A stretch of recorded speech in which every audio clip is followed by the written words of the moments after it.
This is the Daily Tech News for Monday, March 31st, 2025. We tell you what you need to know, follow up on the context of those stories, and help each other understand. Today, we have a special clip from the Buzz Out Loud crew and more from your emails. Hey, I think I know them. I'm Jason Howell. And I'm Robb Dunewood. Let's start with what you need to know with the big story. Elon Musk's xAI has acquired X. I know it's kind of confusing. You know, X, formerly Twitter, for $45 billion. That includes $12 billion in debt.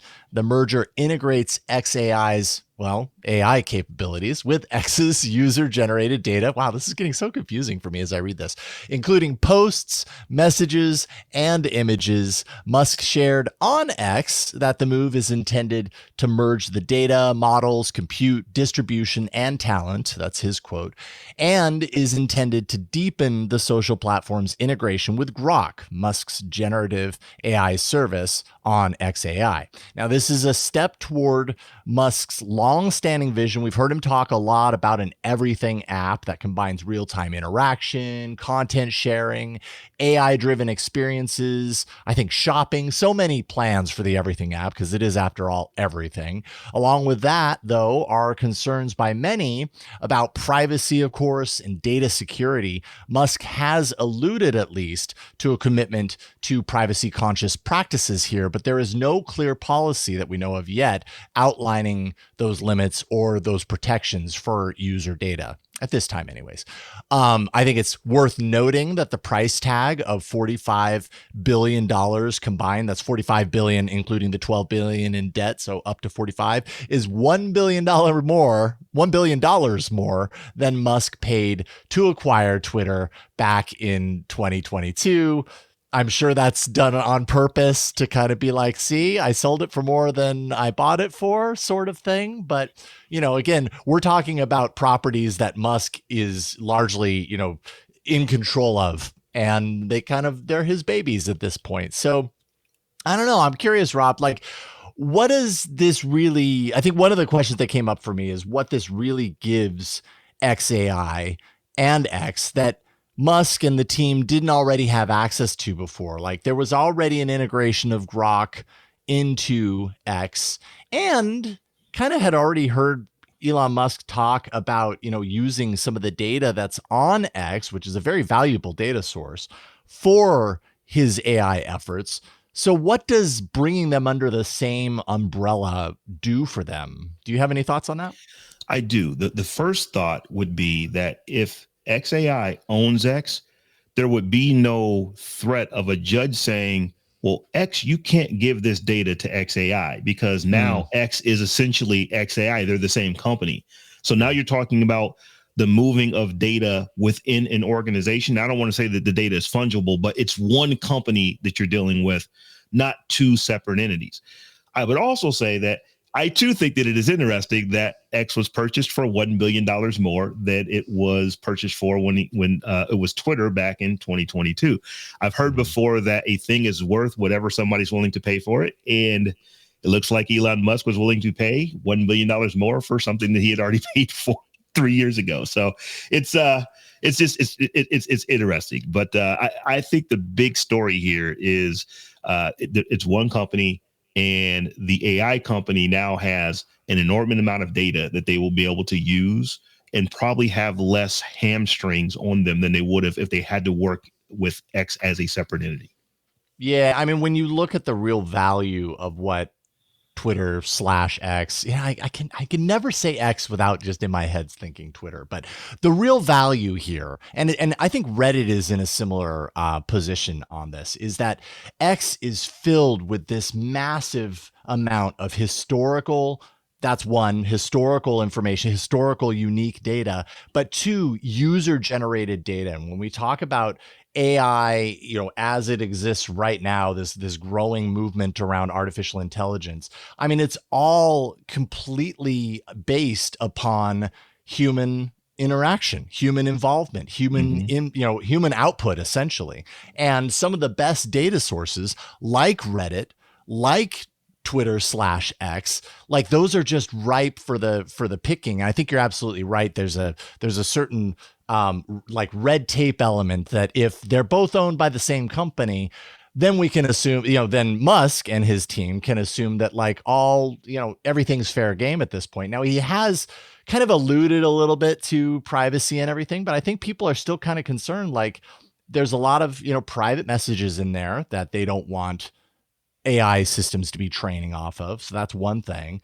There's also a lot of publicly posted photos, and sure, it's out in the public and everything, but context is everything. And, as these systems develop, what does that lead to? Does that lead to, more easily identifying someone based on the photos that they've shared into the system? I mean, that can open up the door for some, bad things, according to privacy advocates.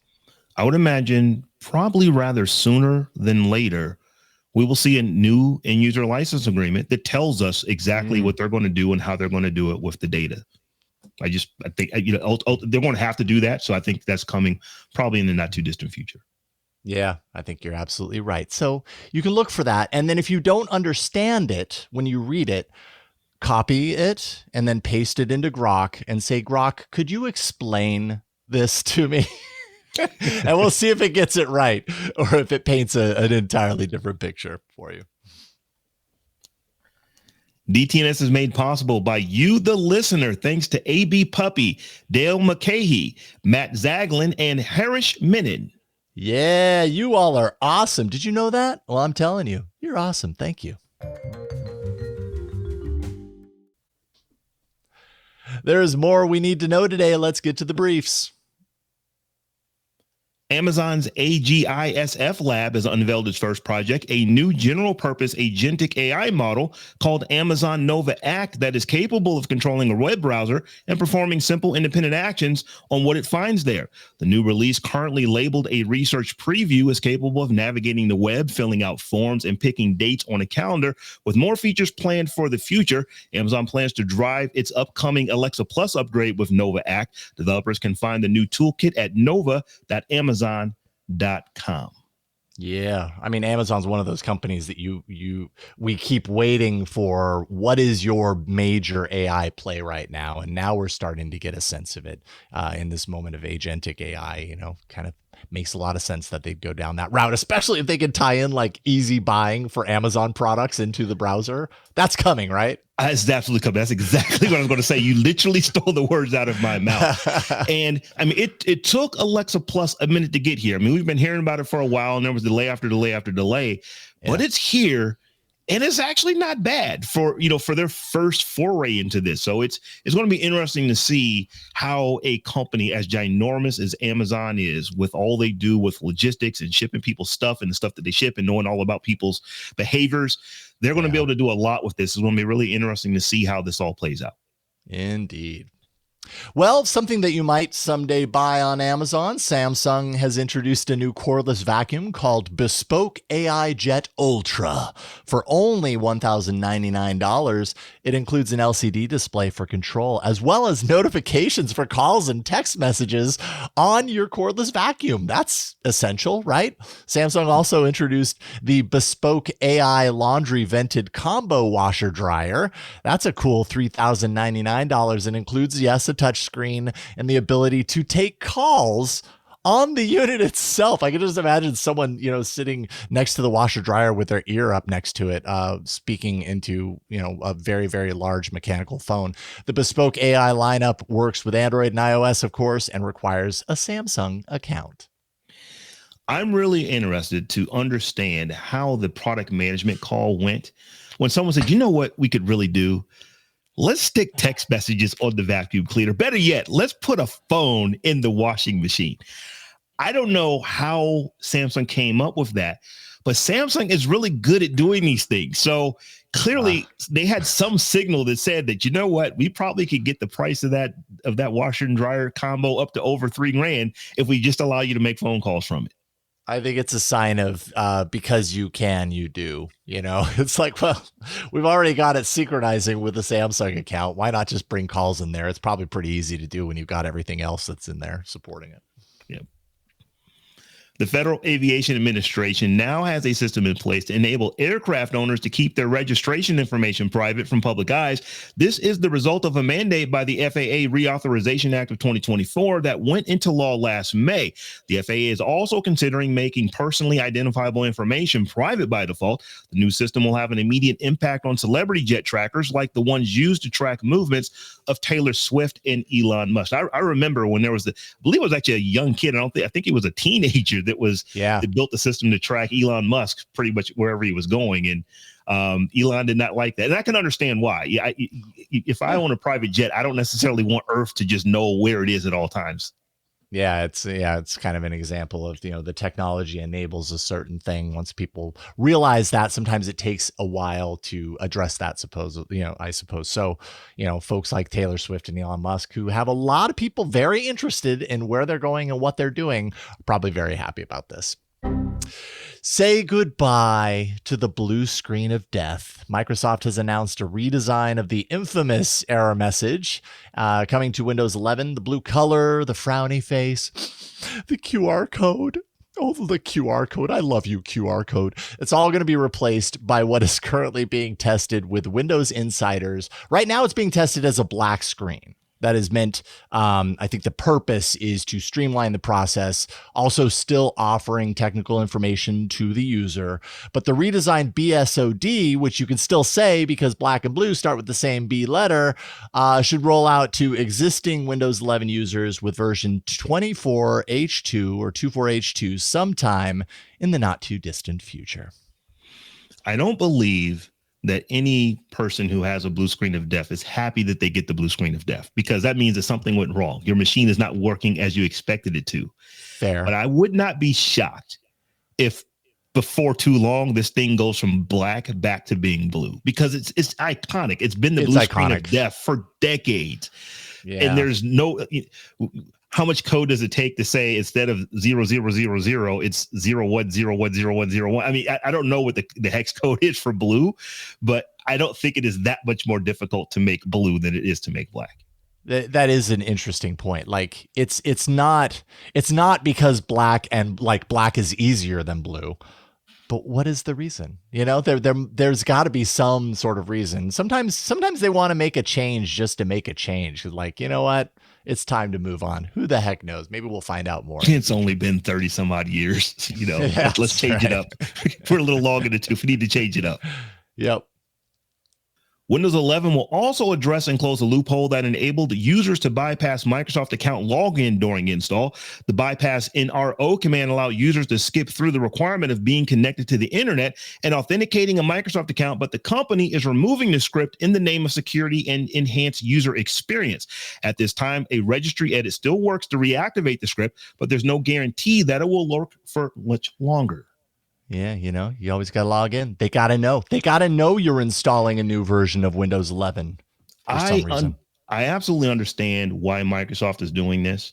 I just wish that they wouldn't. I have used a PC for decades. There was a time when I thought I wanted to be a Mac user, and I had the Mac, I think it was the PowerBook 520C way back in the 90s. But ever since then, I've been a PC. I don't, however, use a bunch of Microsoft services. I mean, I don't use Outlook. I don't use, Office. I don't use all of that stuff. So there's really no reason for me to have a Microsoft account other than they're forcing me to have one. So I kind of wish that they wouldn't do this, but I do understand why they are. Yeah, I get it too. Well, owners of NVIDIA RTX 40 and some RTX 30 GPUs have recently noticed a series of stability issues and system crashes. Now, a number of game developers are warning users away from installing the most recent 572.xx GeForce drivers to avoid those performance problems. Some are even urging users to roll back to the December 2024 driver, that's 566.36, and avoid update suggestions when they get them.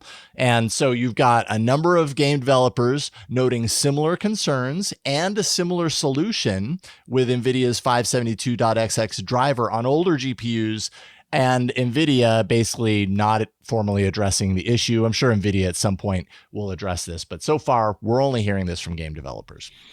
This is one of the reasons why I am never first to do an update. I let the update come out, and I just wait for a month or two. If it's a security update, then maybe. But if it's not security, if it's just it's just a new update because it's a new update, I tend to like to wait exactly for these reasons because it's just a hassle to try to roll stuff back. Well, you're smart because I still do it. And then I pay the price. Google's latest and greatest AI model, Gemini 2.5 Pro, is now available to free users after being launched for its advanced paid users last week. Free users will have a tighter rate limit and smaller context window compared to paid users. You can find the new Gemini 2.5 Pro experimental in the Gemini app as well as Google AI Studio. You know, newest, latest, greatest. It's the best until the next one that's released from some other company the very following week. This is just how it goes. Next week, at least you have it. I think we'll have something new by Wednesday. Yes, exactly. Maybe even by the end of the recording of this show. Those are the essentials for today. Let's dive a little deeper into the ongoing stories and follow up.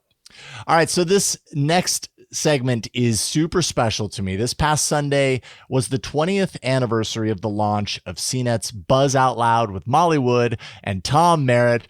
Molly, Tom, and some special guests, including me, took some time to look back on one of the first and, I would say, most formative podcasts in history.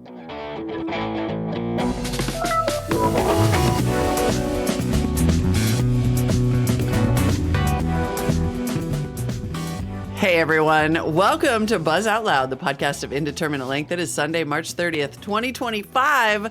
I'm Molly Wood. I'm Tom Merritt.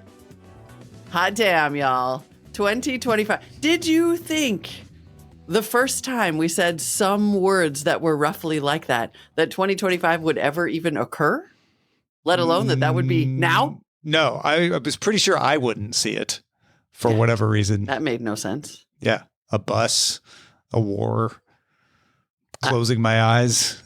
Just not imagining aging. Yeah, just not thinking that far ahead. Not that we have, let's be clear. Not a bit. We look exactly the same. Our brains work exactly the same. We are just in exactly the same shape, just 20 years later. Welcome to the 20-year anniversary show of arguably the first commercially successful podcast on the internet. Like, no big deal. Yeah, right? Just saying. You know, like the premier tech podcast that blazed the way for so many more. Yeah. After which so many have modeled. The podcast from which so many careers and little hatchlings were launched to fly. Like Daily Tech News Show, It's a Thing, Sword and Laser, Cord Killers. Oh, wait, those are just mine. Sorry. Those are just Tom's, yeah. Tom, let's be real, is doing most of those. But our first guest today is also doing that.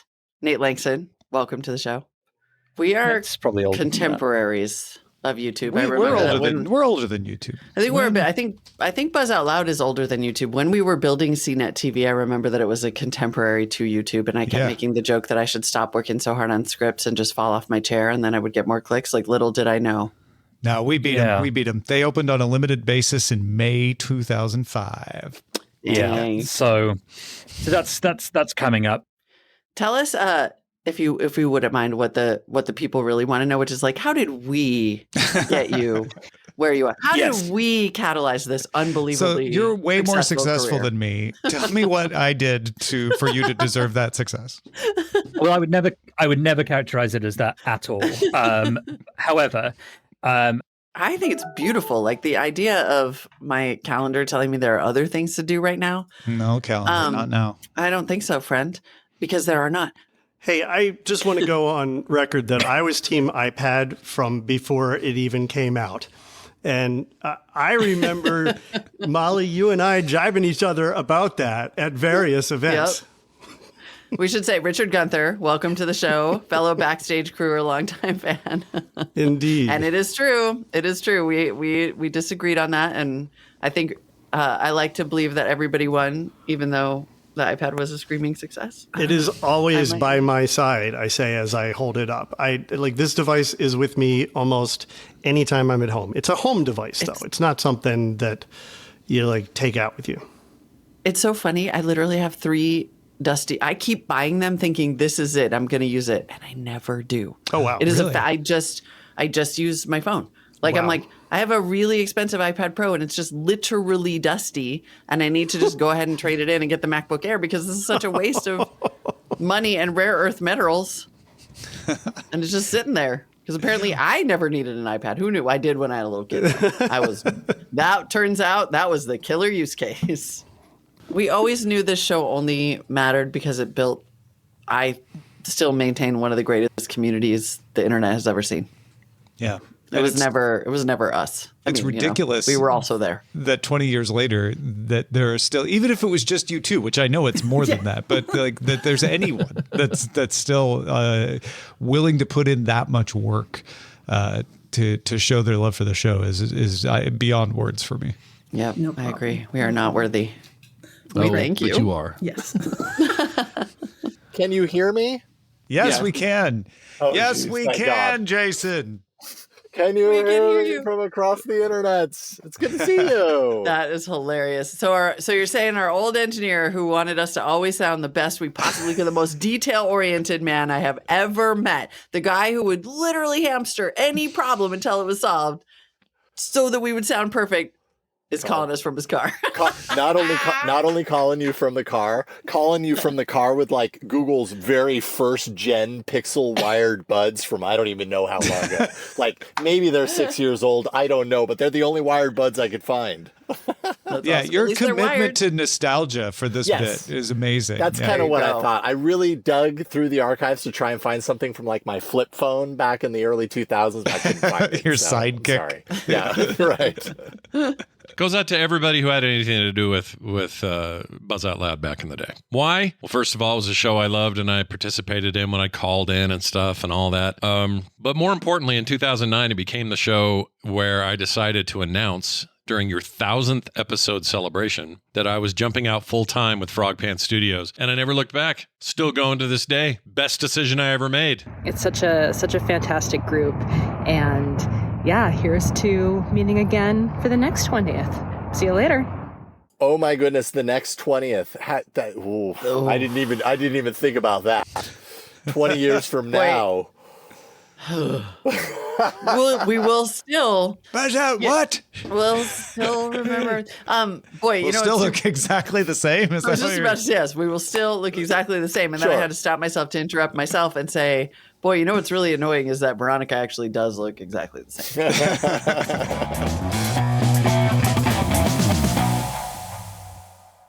Now, what's even better than all of that is you can listen to the whole episode. So that's just a little snippet of it. So find the whole episode. And then while you're there, the entire catalog of Buzz Out Loud is all available at buzztownarchive.com. Tremendous thank you to the folks who made that happen. It's really remarkable. And I just really, really appreciate that this exists. So buzztownarchive.com. Jason, I can absolutely tell you that one of the reasons I am a podcaster today is because of Buzz Out Loud. I remember 20 years ago watching that and thinking, man, that's cool. It was Buzz Out Loud, and before that, it was the Screensavers TV show on Tech TV. But those are the two things that made me say it would be cool to do that. So 20 years later, now I'm doing it. That's amazing. Love it. What do you want to hear us talk about on the show? One way to let us know is in our subreddit. You can submit stories and vote on them at www.reddit.com/r/Daily Tech News Show. All right, we end every episode of DTNS with some shared wisdom, and today R.W. Nash is helping us understand. Regarding ChatGPT generating images of public figures, hateful symbols, and racial features, which were previously disallowed, he says it's a tricky subject. Well done on your coverage. Made me realize I know nothing about hockey. Yeah, you're not alone. I don't know a whole lot about hockey either. I'm married to someone who knows a lot about hockey, and I've watched some games. But yeah, that's I'm right there with you. I know that I like watching hockey live more so than watching it on television, but that's all that I got for you. Oh, okay. I'm trying to think. Have I ever watched hockey live? I don't know that I have.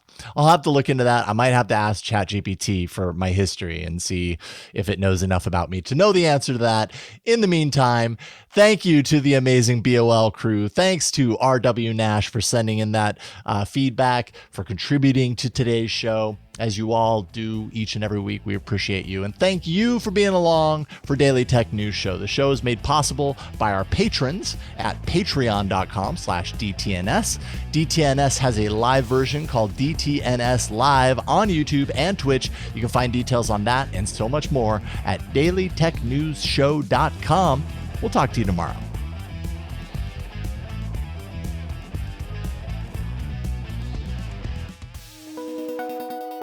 The DTNS family of podcasts, helping each other understand.